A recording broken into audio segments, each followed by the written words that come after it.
Antrojo pasaulinio karo metu senovinio propelerinio lėktuvo pilotas danguje pastebi neįtikėtinai greitą, aptakų, neturinti matomų propelerių objektą. Jis palaiko tai NSO arba slaptų priešo ginklu.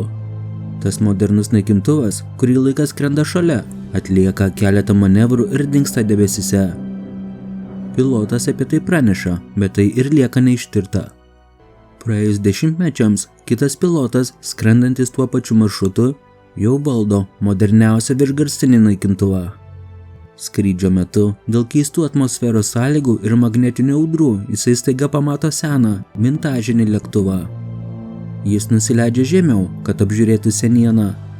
Pamojuoja nustebusiam senojo lėktuvo pilotui ir galiausiai nusprendžia kilti aukštyn. Grįžęs į bazę, jisai praneša apie keistą incidentą, tačiau jį patikino, kad tuo metu danguje jisai buvo vienas ir jokių kitų orlaivių užfiksuota nebuvo. Tokios ir panašios istorijos glumino žmonės jau daugybę metų. Ar iš tiesų egzistuoja laiko kimgraužos, leidžiančios mums pamatyti ar atsidurti kitame laike? Įsivaizduokite, jūs ką tik nusileidote Hanedos oro uoste Tokijuje. Esate pavargęs po ilgo skrydžio, aplinkui šurmuliuoja minios, o jūs tiesiog norite pasiekti savo viešbutį. Jūs prieinate prie pasų kontrolės, ištiesite savo dokumentus pareigūnui ir tą akimirką jūsų gyvenimas, toks, kokį jūs žinote, nustoja egzistuoti. Šiandien įdomiosios dokumentikos YouTube kanale mes pasinersime į vieną paslaptingiausią istoriją. Į istoriją apie žmogų, kuris teigia atvykęs iš šalies, kurios nėra jokiame žemėlapyje. Ar tai buvo keliautojas laiku, svečias iš kitos dimensijos, o gal tiesiog genialus sukčius? Šiandieną kalbėsime apie žmogų iš Tauredo. Viskas prasidėjo 1954 metų vasarą, karštą, drėgną Liepos dieną Tokijuje. Tarp tūkstančių keliautojų pasų kontrolės pareigūnų dėmesį patraukė vienas vyras.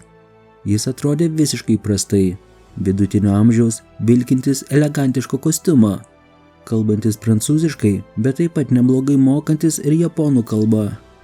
Pareigūnas paprašė jo paso, vyras jį padavė. Dokumentas atrodė tikras, oda nudėvėta, atspaudai oficialūs. Tačiau buvo viena problema. Pase nurodyta šalis vadinosi Tauredas. Pareigūnai susižvalgė. Tauredas? Kur tai yra? Paklausė jie. Vyras atrodė nuoširdžiai nustebęs. Jisai paaiškino, kad Tauredas yra Europoje, tarp Prancūzijos ir Ispanijos. Jis sakė, kad jo šalis egzistuoja jau 1000 metų. Kad įrodyti savo tiesą, vyras parodė kitus dokumentus. Vairuotojo pažymėjimą, čekius, verslo dokumentus. Visi jie turėjo tos pačios paslaptingos šalies, Tauredo simbolius ir pavadinimą. Muitinės pareigūnai nusprendė pasitelkti žemėlapį. Jie padėjo jį priešais vyrą ir paprašė parodyti, kur yra jo tėvynė. Vyras nedvejodamas bedė pirštų į teritoriją, kurioje mes žinome esant Andoros kunigaikštystę. Tačiau pamatęs užrašą Andorą, vyras pabalo. Jis pradėjo piktintis. Jis teigia, kad Andoros čia neturėtų būti, kad čia jo gimtasis Tauredas. Pasak jo, jisai keliaudavo į Japoniją verslo reikalais jau 5 metus ir niekada neturėjo jokių problemų. Jo pase iš tiesų buvo antspaudai, patvirtinantis ankstesnius apsilankimus Japonijoje. Situacija tapo beviltiška. Japonijos pareigūnai nežinojo, ką daryti. Jie negalėjo jo tiesiog paleisti, nes jisai techniškai neturėjo galiojančio, egzistuojančio šalies paso. Bet jie negalėjo jo ir suimti už nusikaltimą. Kol pareigūnai bandė išsiaiškinti tiesą, vyrą apgyvendino netoliese esančiame viešbutyje. Prie jo durų buvo pastatyti 2 ginkluoti pareigūnai. Viešbučio kambarys buvo aukštai, be balkono, su vienintelėmis durimis, kurias stebėjo apsauga. Atėjo rytas. Pareigūnai pasibeldė į duris, norėdami tęsti apklausą. Tačiau atsakymo nebuvo. Įėję į vidų, jie rado tuščią kambarį. Vyras dingo. Langai buvo sandariai uždaryti, o pareigūnai prisiekė, kad niekas pro duris neišėjo. Dar keisčiau, iš oro uosto saugyklos dingo visi jo asmeniniai daiktai ir dokumentai, kurie buvo konfiskuoti tyrimui. Žmogus iš Tauredo tiesiog išgaravo, tarsi niekada nebūtų egzistavęs. Ši istorija dešimtmečius neduoda ramybės sąmokslo teorijų kūrėjams ir paranormalių reiškinių tyrėjams. Egzistuoja kelios pagrindinės versijos. Teorija numeris 1 – paralelinės visatos. Tai yra populiariausia versija. Tikima, kad vyras netyčia peržengė kirmgraužą arba portalą iš kitos dimensijos, kur istorija susiklostė kitaip. Toje dimensijoje Andora niekada neatsirado, o jos vietoje suklestėjo Tauredo karalystė.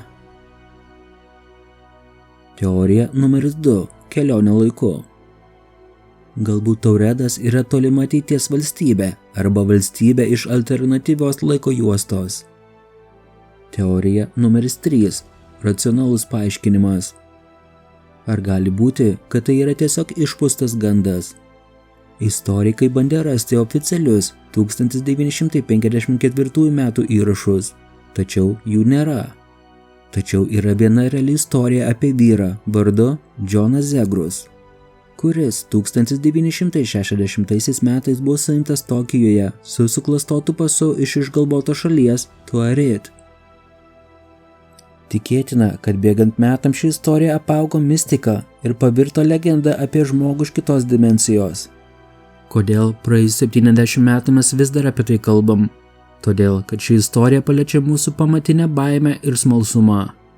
Kas, jeigu pasaulis nėra toks stabilus, kaip mums atrodo? Kas, jeigu vieną dieną mes patys galime atsidurti pasaulyje, kuriame mūsų tėvynės pavadinimas niekam nieko nesako? Žmogus iš Tauredo tapo simboliu visko, kas nepaaiškinama. Jis yra mūsų kolektyvinės vaizduotės dalis. O ką manote jūs? Ar tai buvo pasiklydęs keliautojas iš kitos realybės? Ar tiesiog talentingas aferistas, kuriam pavyko pasprukti iš akilai saugomo kambario? Savo nuomonę galite palikti komentarų skiltyje.